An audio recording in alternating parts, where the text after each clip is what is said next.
Live from the Business RadioX studio inside Renaissance Bank, the bank that specializes in understanding you. It's time for North Fulton Business Radio.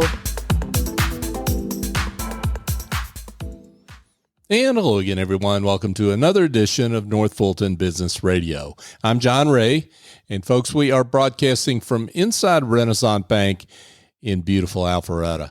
And if you're looking for a bank that's big enough to handle pretty much any need you can throw at them, but they're not so big they've tipped over into the mega bank experience, and you know what I mean by that if you're at one of those banks.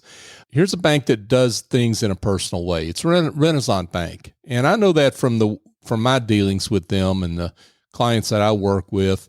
Renaissance, their folks answer their own phone, and they deliver their services in a personal way, and so they make banking easier to deal with from my perspective. If you're looking for a different experience in terms of banking for your business, go to renaissancebank.com, find one of their local offices, and be in touch. And I think you'll be glad you did. Renaissance Bank, understanding you, member FDIC. And now I want to welcome Bill Neglia. Bill is the owner of Neglia Insurance Group. Bill, welcome back. Well, good morning, John. Thank you so much for having me on your show. Yeah, glad to have you back. You're an old friend and a repeat guest, and it's time to get into what you do to help folks. It's that time of year, so let's give everyone those that don't know you a vision into what you do and how you serve folks out there. Fantastic. Yeah, so I started my insurance agency back in 1983. Started out as primarily a life insurance organization. And then about 1991, moved my family from New York to Roswell, Georgia. Mm-hmm. And soon after that, started to change the focus of the agency more onto a health insurance platform, where we were able to help our clients identify the most suitable and cost-effective health insurance type plans and assist them in the enrollment process where necessary. I'm also happy to say that after 40 years, I now have my son and my son-in-law, my son Daniel and my son-in-law Zach Foster, working with me part-time while they learn the business and making it a family legacy for the future. So I'm very proud of that. That's wonderful. That's wonderful.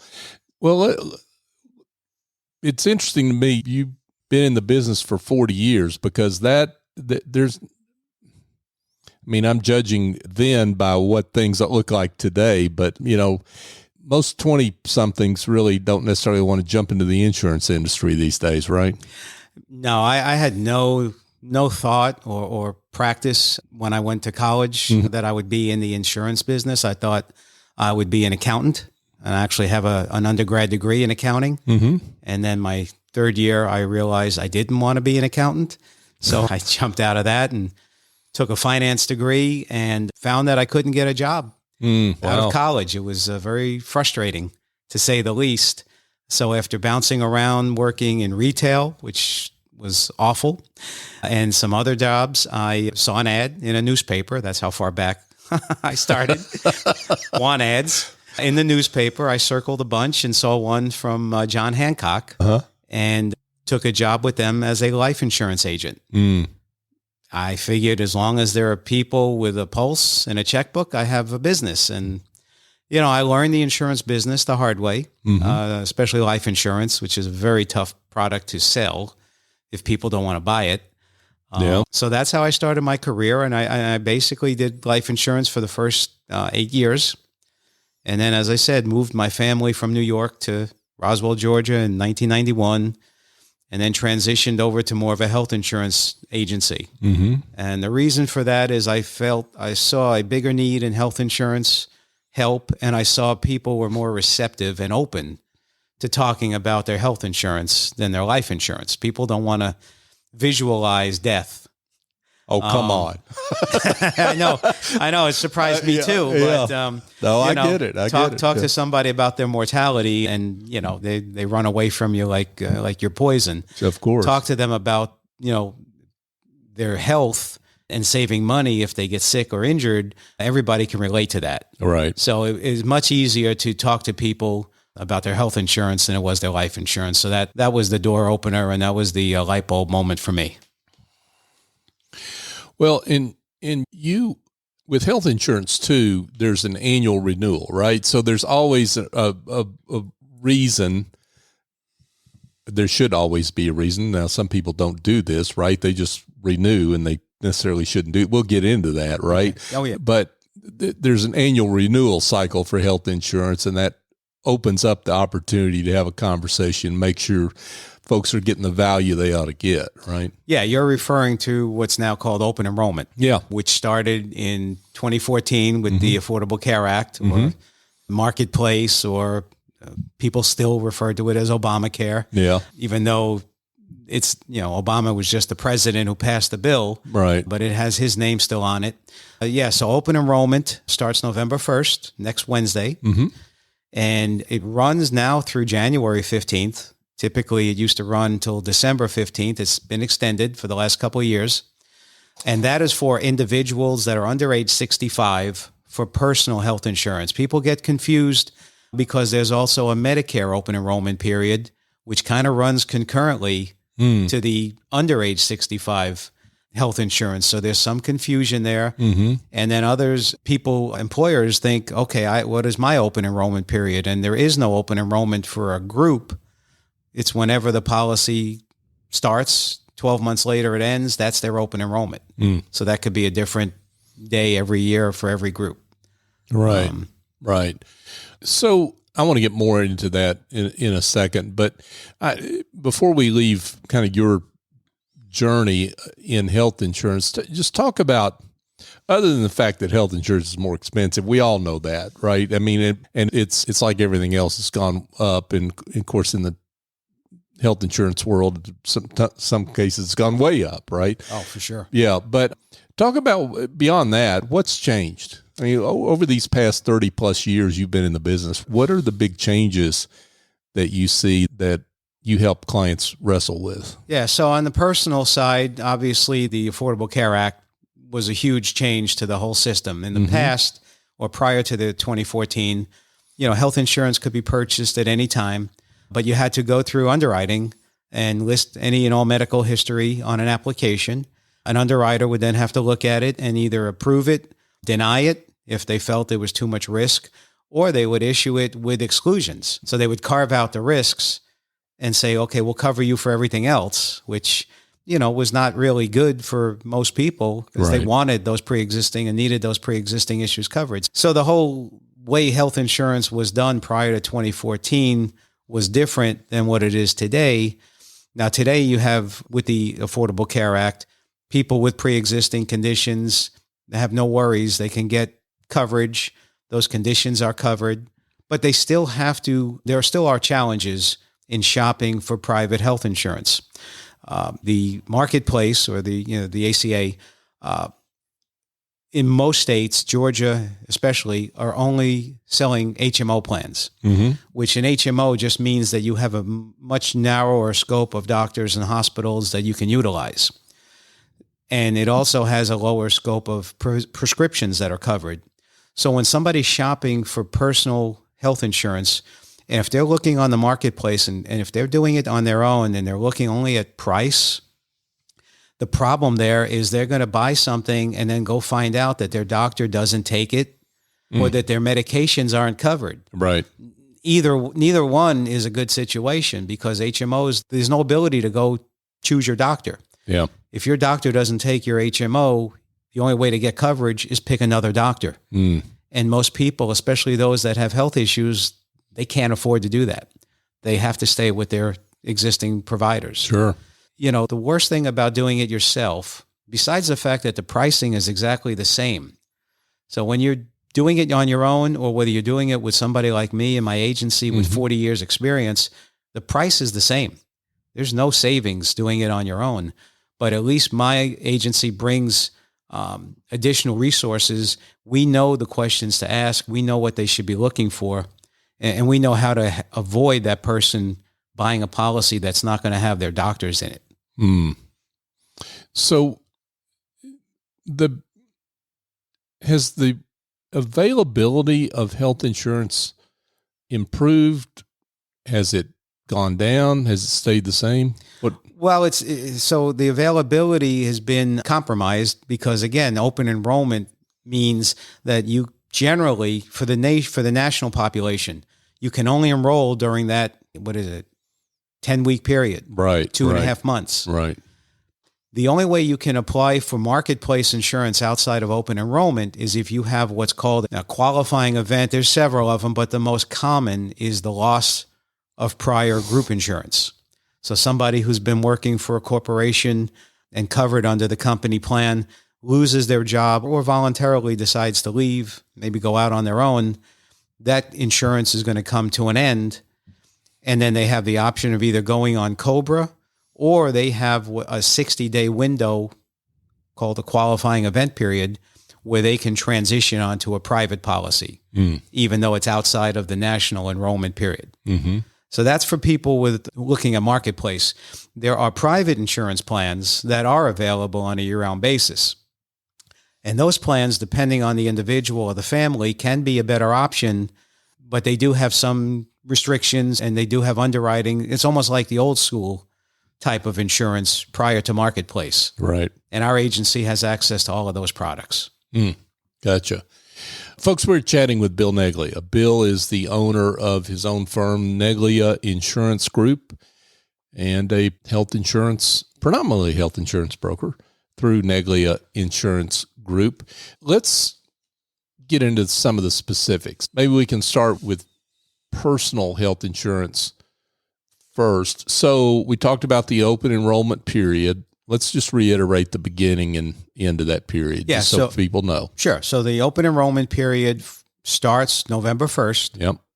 And it runs to January the 15th. Now, for coverage starting January 1, the cutoff is December 15th. So there's two cutoffs. Mm-hmm. There's December 15th, which is for coverage starting January 1. And then there's January 15th, which would be for coverage starting February 1. Got it. After January 15th, then the open enrollment for the nation is done. Okay. Until the next year. Got it. So what kind of changes are we looking at here for this year versus last? Okay. Last year, in Georgia, there were 10 carriers. This year, or 2024, there will be 9. One carrier dropped out. Friday Healthcare Plans dropped out of the market this past summer. All their policyholders, hopefully by now, have changed over to something new. But yeah, there's 9 carriers in the market, still HMO only, so there really hasn't been any change there. I think the biggest changes we're going to see, obviously premiums are going up, and I think the subsidies are going to start to go down a little because in 2021, the CARES Act pumped in $7 billion of money into subsidies, and that money is drying out. So I think the subsidies that people have been getting up to this point based on the income that they're making, they're going to start to see a little bit of a decrease in those subsidies. So you're going to have higher gross premiums and lower potential subsidies. So the net premium for people, everything else being equal, is probably going to be a little higher next year. The pricing and the plans for next year hasn't been released to the public yet. I suspect they'll come out sometime later this week. They call it window shopping. Yeah. A sneak peek before the open enrollment starts on the 1st. Right. So I think by the end of this week, we'll be able to at least see what's out there for next year. And then enrollments can start on Wednesday. So I think a little less plan choices and a little higher premiums, I think, is what we're going to be seeing for 2024 during the marketplace season. Yeah, that makes sense. What is we talked about, I alluded to it earlier, about coming back each year to look at the plan you have, and regardless of whether you're happy with what you've got, right? I mean, and the value of doing that, even though you may not think you need to. Talk about that. Well, sure, because circumstances change. Family dynamics change. Family health changes, sometimes for the better, sometimes worse. So yeah, you really owe it to yourself to shop your health insurance on an annual basis. One thing I hadn't mentioned in the previous question when you asked about changes in the personal industry, the non-marketplace plans, or private plans as people think of them, Those plans potentially, and we're waiting for a ruling to come out. There was some legislation. Those plans, which typically could be applied for at any time for lengths anywhere from 12 months to 36 months, those may be limited as early as January 1, depending on what this ruling says, to 3 to 4 months at a time. So the reasoning behind that is the government basically wants everybody on Marketplace, because what's happened is that over time, the healthier, wealthier people who don't have pre-existing conditions and or don't qualify for government tax credits, they're moving away from the Marketplace. And basically what the Marketplace is becoming is a high-risk pool. So what the government is trying to do, like they tried to do when the law was created, was get everybody in there so you had healthy money subsidizing maybe the unhealthy, or the wealthy subsidizing the not so wealthy. So this is an attempt to basically bring everybody back into the Marketplace to bring in clean money and subsidize the tax credits. If that happens, what we're going to see in November and December is going to be basically a fire sale on these private plans before any law changes. So the most popular one is called short-term major medical. And those are PPO plans that people love. They have benefits that for those folks that don't want Marketplace are perfect. You can get full coverage for injuries, and premiums tend to be 20 to 40% less than Marketplace. So our agency, we write several hundred of those every year, and we expect to write even more than that this year before any changes in the law. Because once it's on the books, then it's grandfathered for the duration of the contract. Got it. Bill, let's talk about group health. So by group health, we mean, for example, I own a business. I want health insurance for my employees, so I buy a group plan. Yeah, so group health basically is for businesses with 2 or more employees. An owner can be one of the 2 employees, okay? So a single business owner would not qualify for a group. But somebody like yourself, if you had an employee on the books, yes, you can get group insurance for the 2 of you, or obviously more if you had a bigger staff. There are several different types of group insurance right now. There's what's called fully funded and level funded. Fully funded plans do not require any kind of medical underwriting. They don't ask medical questions, and the rates are basically predetermined based on the age of the individuals in the group and the plan that they choose. Level funded, those plans are medically underwritten, so the initial rates are determined by an underwriter based on the demographic of the group and the health of those folks. And then the renewal rates are determined by the claims history as well as the demographics of the group.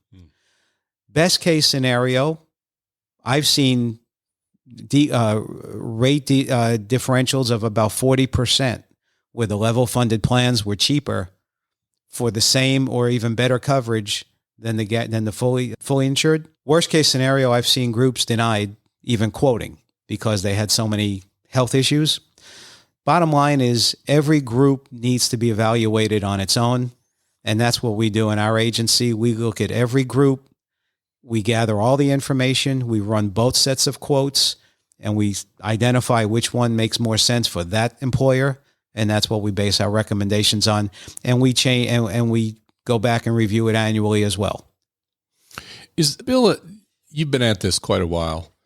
Is it fair to say that given your experience, given the broad number and description of clients that you have, that you're able to look at a business and pretty much know kind of where they're going to end up?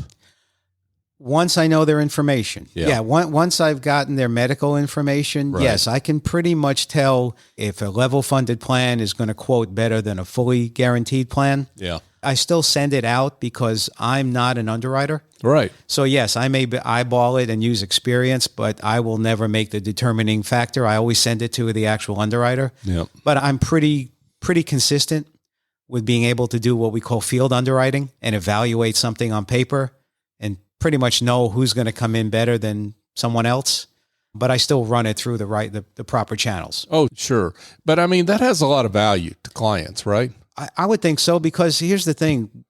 We don't know what we don't know. Yeah. And as a business owner or even as an individual, if you go on a website or you make a phone call to an 800 call center, you're only going to hear or be told what's available through those portals. Okay. But there's so many products that are on the market that only a trained and experienced agent would have access to and could advise you as to whether or not it's something that you as an individual or a business owner should consider. Will you even know? So yeah, we bring that, and that's part of our experience, is we bring products to the market or to our clients that they don't even know exist. And for some of them, it's a home run. Yeah. So supplemental insurance plans, let's define that first of all for people and talk about like what are the circumstances under which you're going to want to look at something like that. So a supplemental plan, so AFLAC is the most popular worldwide supplemental plan in the industry. And supplemental plans, by definition, they pay benefits directly to the insured.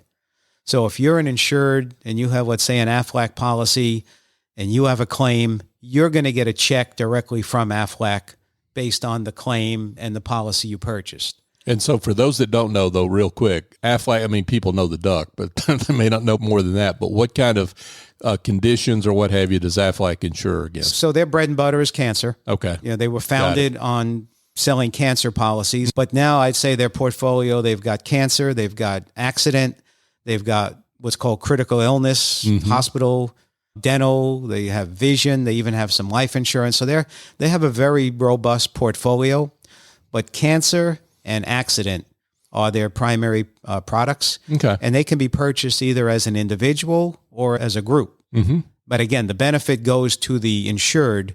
It does not go to a doctor or a hospital. Got it. That's the main difference with supplemental, where regular medical insurance reimburses or pays the medical provider. Supplemental insurance pays or reimburses the insured. And they can use that money then to offset some of their out-of-pocket medical expenses. Right. Or loss of income. Or loss of income. Yeah. Not so much the loss of income because, again, the benefits are structured to really cover expenses. I mean, you may get $1,000 or $2,000 benefit. I mean, yeah, if you're a low income earner, you can, replace some income. But somebody, even a high income earner who has a supplemental policy, can at least offset their out-of-pocket expenses, things that insurance don't cover, like gas. My wife, was a breast cancer survivor, and I can't tell you how many trips to Kennestone Hospital we made. Gas, parking, right, food. I mean, those are expenses you don't think about, when somebody has cancer. Absolutely. But they add up over the course of a couple year treatment plan. Yep. And that's what the supplemental plans are designed to help offset. Got it. So these are different than a disability insurance, which is meant to be an income replacement policy, right? Correct. That's the policy you would buy if you wanted to replace your income. Because with disability, you can replace generally about 60% of your gross because it is a tax-free benefit as long as you pay for it privately. Okay. So yeah, disability, anyone who is either self-employed or works for a company that doesn't offer disability income should have some, or at least be exposed to disability insurance. And absolutely anybody who's self-employed should have some level of disability insurance on themselves. And do you handle disability? We certainly do. Okay, there you go. Bill's the one-stop shop for all these things, folks. And you still do some life insurance. Oh yeah, life insurance. Again, I've been 40 years in the business, so I'll always be selling life insurance. Just because it's not our bread and butter doesn't mean we still don't sell a ton of it. As a matter of fact, my son and son-in-law, they're writing a lot of life insurance through the agency. So they're kind of becoming the in-house specialists. Got it. But yeah, life insurance is a product we will always sell. And the thing is now we're selling it to our clients who are coming to us for health insurance But, oh, by the way, do you also do life insurance? So we're doing a lot of cross-selling on life insurance. So, yeah, life insurance is something we'll always continue to sell. That's great. Now there's a distinction you want us to draw between the older life insurance and the newer policies, as it were. Talk about what we need to be alert to there. Yeah, so when I refer to older, I mean the original life insurance was whole life. And that's a policy where you pay a fixed premium for life. And when you die, your beneficiary gets a death benefit. Embedded in a whole life policy, there are what's called cash value components. There's a guaranteed component, and then there's a non-guaranteed component called a dividend, okay, which the company may or may not pay on an annual basis. Mm-hmm. Years later, because the cost of whole life got to be too expensive for people, the industry came out with what's called term life, which is more of a temporary policy. It's not a lifetime policy. You buy it, and the old school term was it would increase every year. Yearly renewable is what it was called. So it would start out at, say, $100 a year, and then be $110, $130, $108. As you got older, it progressively got higher. There's no equity with term insurance. So I use the analogy, whole life is like buying a home. You pay a mortgage, generally it's a higher rate, and in the early years, all of that money goes to interest. Mm-hmm. After a while, you start to build equity in the home, same with the policy. Right. Term is like renting a home. Yeah. Every year you pay a little bit more, and it just goes to the owner, and you get no equity back. That's the old school of life insurance. The newer school of life insurance has a component where it includes long-term care coverage. So you can buy generally you have to buy a permanent type policy. So you can buy whole life, you can buy what's called universal life, which is another permanent type policy, or you can still buy term life. Mm-hmm. But if you want long-term care included in your life insurance, you got to buy one of the permanent policies. Mm. The nice thing there is you get two benefits in one policy. Underwriting for the long-term care is usually easier because you're also buying the life insurance. And what I have seen and what I've done in my agency that's been very effective is we find people with old whole life policies that have cash value in it, which if it's sitting in their policy is not doing anything productive for them, and they're able to move some or all of that money into a new policy, increase their death benefit, add the long-term care benefit they didn't have without adding any money on an annual basis into the contract, just by moving over the money. It's called a 1035 tax-free exchange, and the money just moves from the old policy to the new, and they've got better life insurance, long-term care, and no more premiums. Yeah, wow. You've got my attention on that for sure. Well, Bill, this has been great. I can't imagine there aren't some folks that want to be in touch, but before we tell them how to do that, just you've been around a while. You're a seasoned veteran here of the health insurance, helping us navigate health insurance landmines. I'd love it if you could share a success story, one that helps illustrate the great work you do. Yes, we have many success stories in general, but the one that comes up the most is, like I mentioned before, people don't know what they don't know. And I have business owners all the time coming to me saying, Bill, we've been trying to offer we want to offer group insurance. We know we need to offer group insurance to stay competitive in the marketplace and with our competitors, but we just cannot afford the premiums. And that's because they've been looking at the same type of insurance, generally the fully funded type. I have introduced them to the level funded. I've gathered their information, and I have been able to provide them with the coverage at the price they can afford, so they're able to implement these group insurance plans that they've been looking for and pining for years. And it's only because I introduced them to something no one else did and they didn't know even existed. So I think one of the main values that we as independent agents bring to our clients is the knowledge of products that they don't even know exist. And in my employer situations, you're talking about companies with 15, 20 employees.